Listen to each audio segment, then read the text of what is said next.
ये धौला कुआं से मानेसर चल रहा है हवा में चलने वाली बस, जो 50-40 सीटर के पॉइंट 1 मिनट में 3-4 छूटेंगे। एक बहुत बड़े जायंट है ऑटोमोबाइल मैन्युफैक्चरिंग, मेरे मित्र है। मैंने उनको कहा कि आप इलेक्ट्रिक में जाओ। अभी परसों मुझे मिले, उन्होंने कहा कि तुमने जो कहा उसको हमने सीरियसली लिया नहीं, क्योंकि हमको लगा ही नहीं कि इतने जल्दी ये फास्ट डेवलपमेंट होगी। और मैं तो अब नई एक बस, पहला पायलट प्रोजेक्ट नागपुर में शुरू कर रहा हूँ। 135 सीटर बस है और उसमें फ्लैश चार्जिंग है और बस लग्जरी होगी। हर चेयर पर उसके ऊपर टीवी होगा और म्यूजिक सिस्टम होगी और बस में बस होस्टेस होगी, एयर होस्टेस जैसी। चाय पानी नाश्ता मिलेगा और डीजल बस की तुलना में उस बस का किराया 30। अभी जैसे दिल्ली से देहरादून 9 घंटे लगते हैं, अब 2-3 महीने में 2 घंटे में पहुंचोगे। दिल्ली टू जयपुर अभी हम एक पर तैयार कर रहे हैं हाईवे पर, दिल्ली मुंबई पे 2 घंटे में होगा। दिल्ली से मुंबई 12 घंटे में होगा। दिल्ली से अमृतसर 4 घंटे में होगा। दिल्ली से मनाली। हमारे पास 50,000 बसेस बनती है, 1 लाख बसेस का ऑर्डर है। कल मैंने अशोक लेलैंड की इलेक्ट्रिक बसेस का लॉन्चिंग किया। अब उन्हें पास तो स्पेन का ऑर्डर मिल गया उनको और दिल्ली का ऑर्डर मिला। अब देश में कैपेसिटी है 50,000 55,000 बसेस बनाने की और रिक्वायरमेंट है। तेलंगाना के मिनिस्टर मेरे पास आए कि सर मेरे लिए कहीं से तो भी बसेस अरेंज कर दो, कोई दे नहीं पा रहा मार्केट में। मैंने ये तय किया कि हम इलेक्ट्रिक हाईवे कैसे बनाएं, हम हाईवे पे पब्लिक ट्रांसपोर्ट कंफर्टेबल कैसा करें। अब 360 फेनिकुलर रेलवे बना रहे हैं, फिर 670 रोड साइड एमिनिटीज बना रहे हैं, 2000 हम ऐसी प्लेसेस रोड पर बना रहे, छोटी पेट्रोल की गैस स्टेशन होगा, रेस्टोरेंट होगा, ढाबा होगा, एक 20 एक कार का और 5-6 ट्रक का पार्किंग होगा, अच्छे टॉयलेट्स होंगे और ऐसे छोटे सेंटर्स बना रहे। और अभी रोपवे केबल कार के जो 360 प्रोजेक्ट ऑलरेडी हमारे पास आए। अब हम लोग होटल है, ये धौला कुआं से मानेसर हमारे यहाँ स्टडी चल रहा है हवा में चलने वाली बस, जो 50-40 सीटर के पॉइंट 1 मिनट में 3-4 छूटेंगे। तो ये इतनी गाड़ियां यहाँ से गुड़गांव जाते हैं। मैं कोई शादी में जाता नहीं, आज ज्यादा था, इतना ट्रैफिक जाम होता है रात को। तो अब ये धीरे धीरे लोग ऊपर लाखों लोग जाएंगे तो नीचे का ट्रैफिक कम होगा।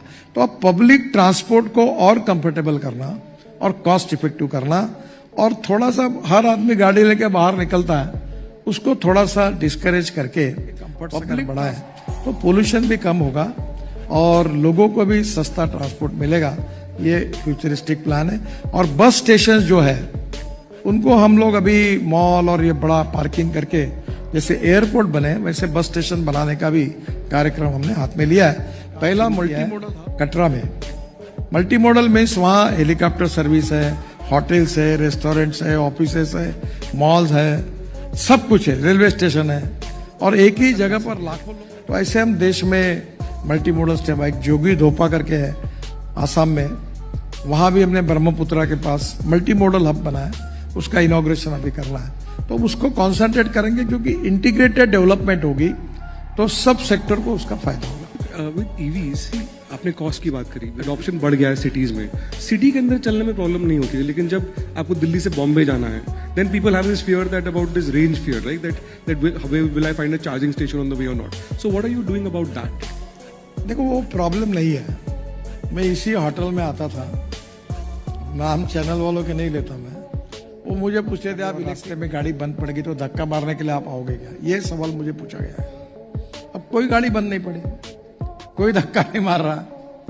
आपको एक बात, फिर दूसरा प्रश्न पूछते थे चार्जिंग बीच में कैसा करेंगे। अभी हर व्हीकल जो है वो 250 से 400 किलोमीटर तक ऑलरेडी उसका चार्जिंग है। और अभी बजाज ने और टीवीएस ने स्टडी किया तो एक स्कूटर दिन भर में 24 से 26 किलोमीटर, जबकि उनकी स्कूटर 125-130 किलोमीटर के लिए उन्होंने चार्ज की। ये जो नए स्टार्टअप आए 400 आए, उन्होंने क्या किया 60 से 70 किलोमीटर की बैटरी रखी, कॉस्ट कम कर दी और वो मार्केट में पॉपुलर बन रहे हैं। तो पहली बात, चार्जिंग डोमेस्टिक अपने शहर में तो कोई नहीं है। अभी एनएचआई के तरफ से हम लोग 670 रोड साइड एमिनिटीज बना रहे हैं, वहाँ काफी प्राइवेट लोग अपने चार्जिंग स्टेशन खोल रहे हैं।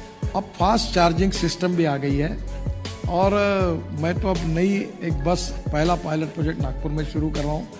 135 सीटर बस है और उसमें फ्लैश चार्जिंग है, उसमें हिटैची और सीमेंस की टेक्नोलॉजी है और टाटा का भी ज्वाइंट और 2 कंपनियों का हुआ।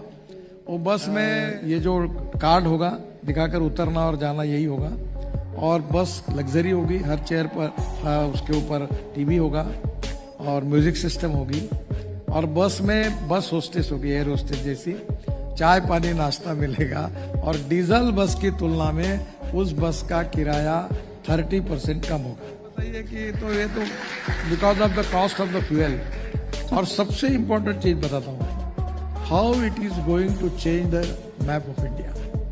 हमारी लॉजिस्टिक कॉस्ट 16% है और यही चाइना की 8% है, अमेरिका और यूरोपियन कंट्री की 12। मेरा विश्वास है कि हमने हाईवे अच्छे बनाए और फ्यूल में electric, ethanol, methanol, biodiesel, LNG, CNG और हाइड्रोजन, ये लगभग अब हिंदुस्तान में अभी बहुत जल्दी आएगा। मैं तो अभी आपके यहाँ जो गाड़ी में आया हूँ वो वर्ल्ड की पहली गाड़ी है इनोवा टोयोटा की, जो 100% बायो इथेनॉल पे चलती है, 60% बिजली खर्च तैयार करती है, और उसकी कॉस्ट पेट्रोल की तुलना में केवल पेट्रोल का मामला है, तो पब्लिक के लिए भी कॉस्ट इफेक्टिव है।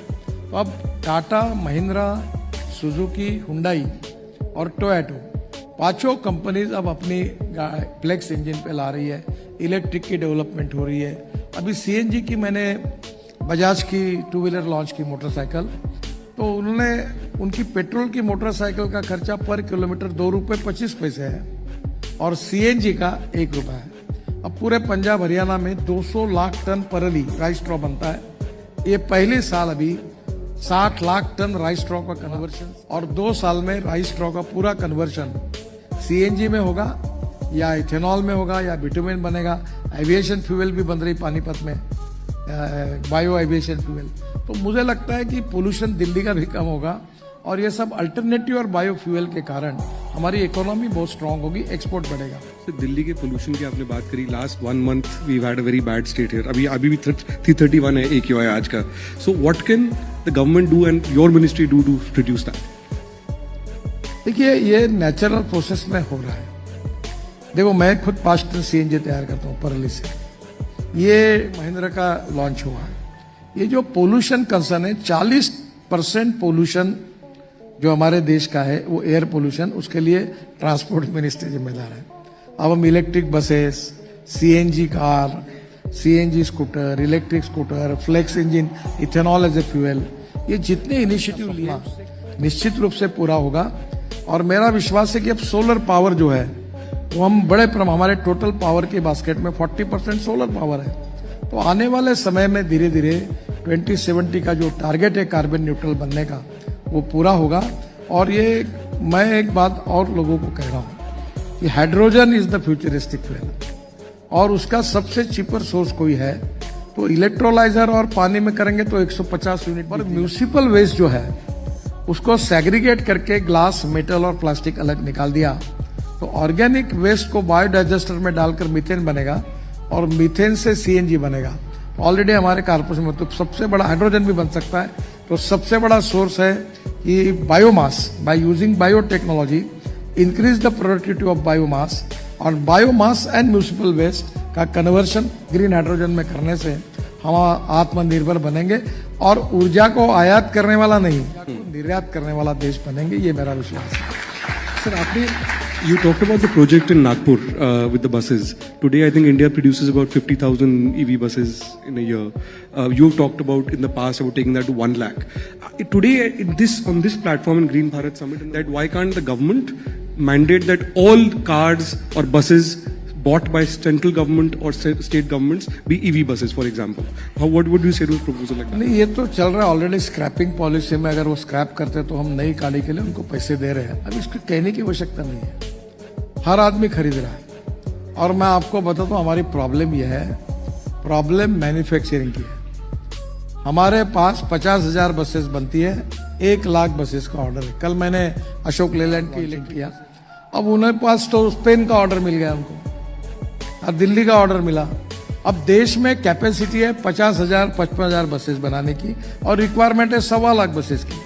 तेलंगाना के मिनिस्टर मेरे पास आए कि सर मेरे लिए कहीं से तो भी बसेस अरेंज कर दो, कोई दे नहीं पा रहा मार्केट में। मैं जो सबसे पहली बात ग्रीन भारत के प्लेटफॉर्म पर सबको कहना चाहता हूं कि जो जो इलेक्ट्रिक के इसमें है वो अपनी कैपेसिटी 10 गुना बढ़ाइए, 10 गुना। इतना पोटेंशियल है डोमेस्टिक मार्केट और इंटरनेशनल। लोग अब एयर पोल्यूशन के बारे में भी कॉशियस बने हैं और electric is a very cheap fuel और ये निश्चित रूप से होगा।